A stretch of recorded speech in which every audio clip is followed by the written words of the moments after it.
also. And they, when they occur, are entirely admirable, for it is both difficult and most praiseworthy, Callicles, to live a just life when one has the greatest opportunities to do wrong. And I'm going to skip a bit. And so, as I was saying, the mighty Rhadamanthus received such a man, knowing nothing else about him, neither name nor lineage, but only that he is bad. And on perceiving this, he packs him off to Tartarus, putting a mark upon him to indicate whether he seems curable or not. And the criminal proceeds to prison and suffers whatever is due. On occasion, the judge may perceive a soul that has lived in holiness and truth, the soul of some private person or another.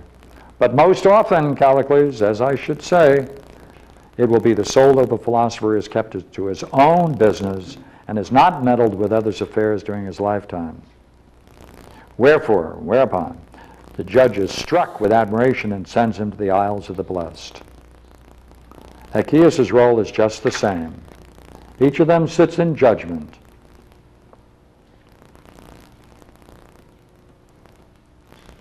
While Minos, the overseer, sits apart.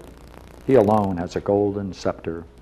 Just as Homer's Odysseus says he saw him holding a scepter of gold and judging among the dead. So, Callicles, I've been convinced by these accounts. It has become my concern now, and I may present to the judge my soul in its healthiest condition.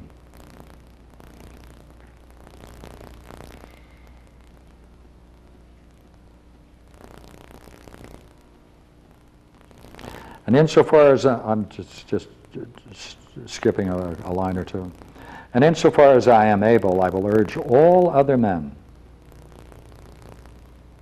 to such a life and such a contest as this, which I affirm to be worth all the contests here on earth put together.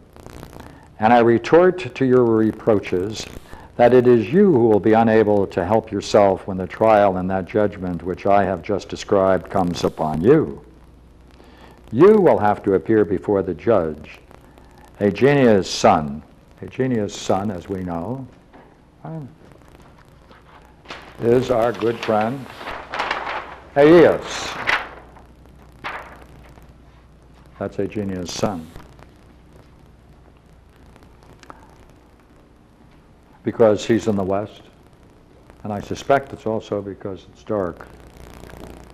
But that's my own little ad line. When he lays hands upon you and drags you before him, it is you who will stand there with gaping mouth and reeling head, no less than I am here.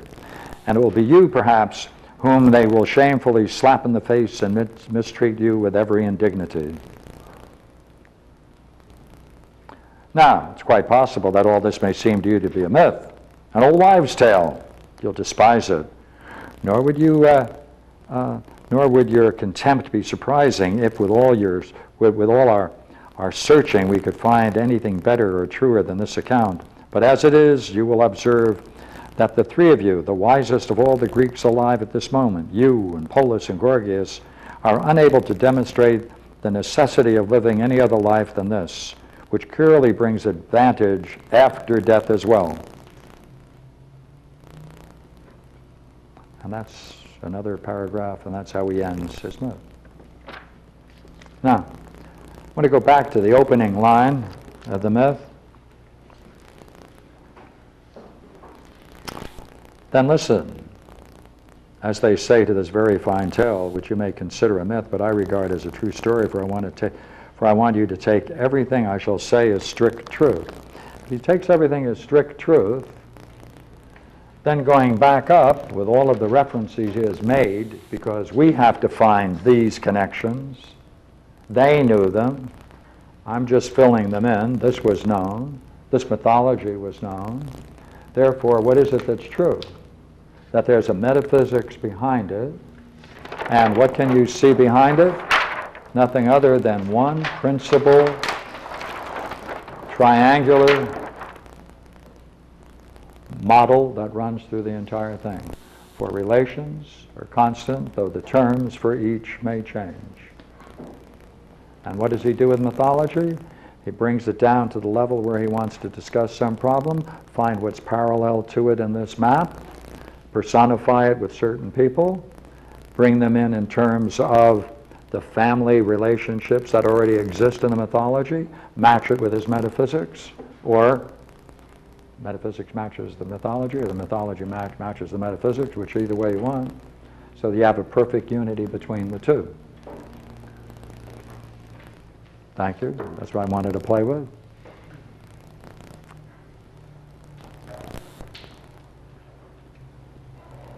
Could you go over the middle one again, because it seems that the two extremes are well known, the islands of the Blessed and Tartarus. But what happens to the yeah, you see, he only had these two.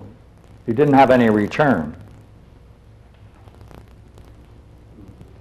There's no mention of any return in the time of Zeus during the reign of Kronos. This is the reign of Kronos. Okay. This is the reign of Kronos with the beginning reign of Zeus. It failed because the wrong people were going to the wrong places. Because they were judged while they were still alive and while they were dressed. That's right, and the judges themselves were alive. So he changes that, right? He says, this can no longer endure. We need this new order. And with this new order, therefore, we get a new element, and that is we also get a return. We didn't have a return before. All we had is the islands of the Blessed and Tartarus.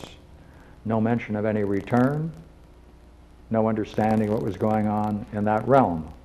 So is the return the third group of people, or group of souls, I should say? That's right. The They curable. get to go down and take a look and then come back, or? I'm not sure I have your question. Want to try it again?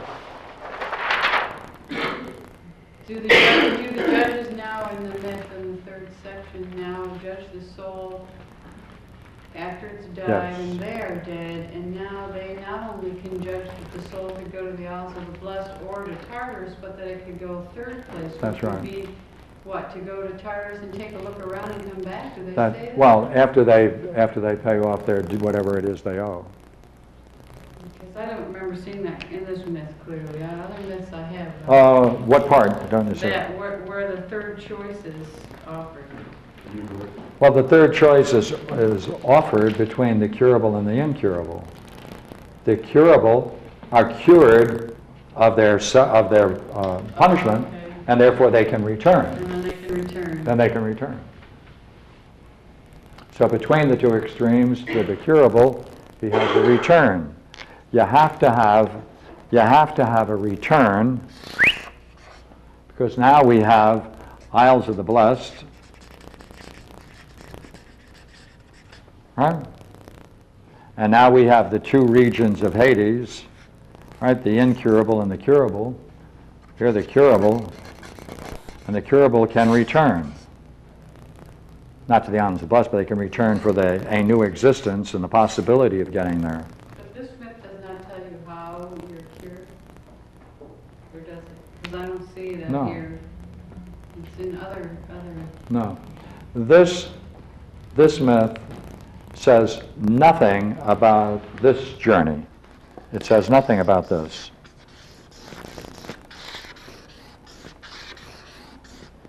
It says nothing about the Isles of the Blessed. In the Phaedo, we got a good deal about the dynamics of the underworld. Here we get the judgment of the underworld in those two classes, but we don't get any insight into this realm. Or how to be cured, or how to get there from That's right. the middle. That's right. Okay. That's right. There's no way of, there's no way of understanding what brings people. See, this allows is I better not use that model. Let me use a new one, because it already exists for another purpose.